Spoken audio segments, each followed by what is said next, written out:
yang bermental miskin itu adalah orang-orang yang susah dilayani. Diberi sebuah peluang dengan gratis, mereka pikir itu jebakan. Ditawarkan investasi kecil, katanya hasilnya tidak besar. Ditawarkan investasi yang besar, katanya mereka nggak punya modal. Diajak melakukan hal-hal yang baru, mereka berpikir bahwa mereka tidak punya pengalaman. Diajak bisnis tradisional, katanya persaingannya itu berat sekali di luaran. Diajak bisnis yang model baru, katanya itu multi level marketing. Diajak buka toko, katanya ngeluh nggak bebas. Diajak bisnis apa aja, mereka bilang mereka nggak punya keahlian. Jadi orang-orang bermental miskin ini selalu berpikir lebih banyak daripada profesor, tapi bertindak lebih sedikit dari orang buta. Dan coba Anda tanyakan kepada mereka, apa yang sudah mereka lakukan terhadap hidup mereka? Niscaya mereka akan susah untuk menjawab apa yang Anda tanyakan. Padahal hidup itu berjalan terus. Dan tanpa mereka sadari, mereka itu lagi menyia-nyiakan hidup yang hanya sementara di dunia ini. Apa yang terjadi dengan kita sekarang? Karena tindakan dan pemikiran kita di masa yang lalu, di tahun-tahun lalu. Kalau sekarang kita hidupnya biasa-biasa saja, tidak ada perkembangan dan cenderung hidup kita itu malah menurun, bisa dipastikan tahun-tahun yang lalu itu kita nggak ngapa-ngapain sama sekali. Nah, kalau kita nggak ngapa-ngapain, terus kita pertahankan nggak ngapa-ngapain kita itu sekarang, bisa dipastikan masa depan kita atau tahun-tahun yang akan datang kita akan sama aja seperti sekarang.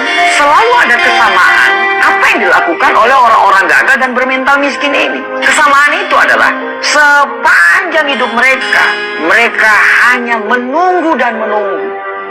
Andai saya punya uang, saya akan bla bla bla. Andai saya jadi pimpinan, saya akan ini, saya akan itu. Andai kata, jikalau, meskipun, dan akan tetapi, selalu jadi kata-kata manis yang secara tindakan itu omong kosong. Ada sebuah konsep yang bagus untuk kita bisa jadikan pegangan. Kalau kita mau hidup kita sulit ke depannya, maka sekarang ambillah pilihan-pilihan yang gampang.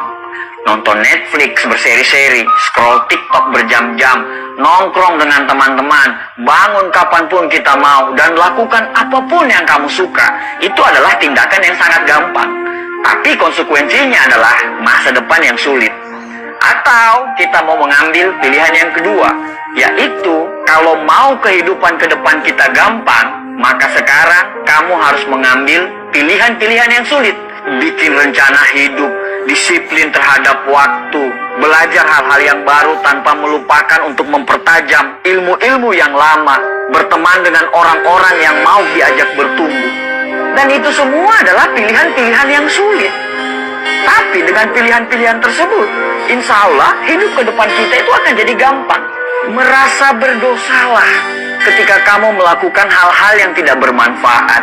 Hindarilah hal-hal yang tidak bermanfaat. Makan makanan yang sehat, tidur yang teratur. Ya susah memang, tapi insya Allah hal-hal yang sulit yang kamu jalani itu akan membuat hidupmu gampang ke depannya.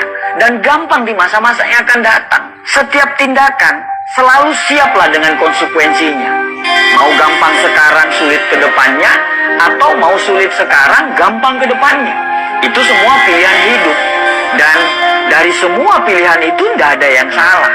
Tapi bersiaplah dengan konsekuensinya. Susah memang dibedakan mana orang yang serius mau berubah dan orang yang cuma ngomongnya doang yang besar.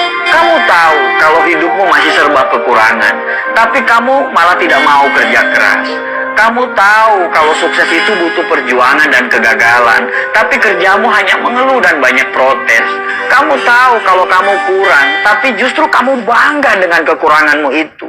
Bahkan parahnya, kekurangan itu justru kamu jadikan alasan pembenaran kenapa kamu masih seperti ini.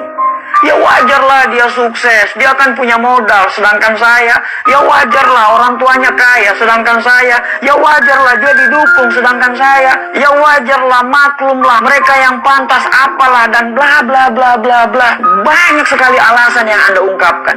Padahal setiap orang itu pasti punya perangnya masing-masing loh. Kamu berperang dengan perangmu sendiri, begitu juga mereka. Mereka berperang dengan perangnya masing-masing. Setiap orang ada dengan masalahnya masing-masing. Bedanya, kamu menyerah dan mereka masih menyelesaikan masalah mereka dan mereka tidak pernah keluar dari arena pertempuran. Kalau kamu tidak berjuang, terus apa yang mau dimenangkan? Akhirnya orang-orang sukses dan kita lagi-lagi tidak sukses. Setelah melihat mereka sukses, apa kata kita? Wajarlah, mereka kan beda. Ya iyalah beda. Orang-orang sukses itu pasti berbeda. Perbedaan tidak selalu yang terbaik, tapi yang terbaik pasti berbeda. Bukan beda makanannya, karena mereka pun makan apa yang seperti kita makan. Bukan beda dari kecerdasan. Terkadang orang-orang sukses itu justru kepintaran dan kecerdasannya itu jauh di bawah kita. Tapi yang membedakan itu adalah action dan tindakannya. Saat kamu menunggu perubahan datang, mereka selalu menciptakan perubahan. Sampai kapan kamu menunggu dan tertinggal?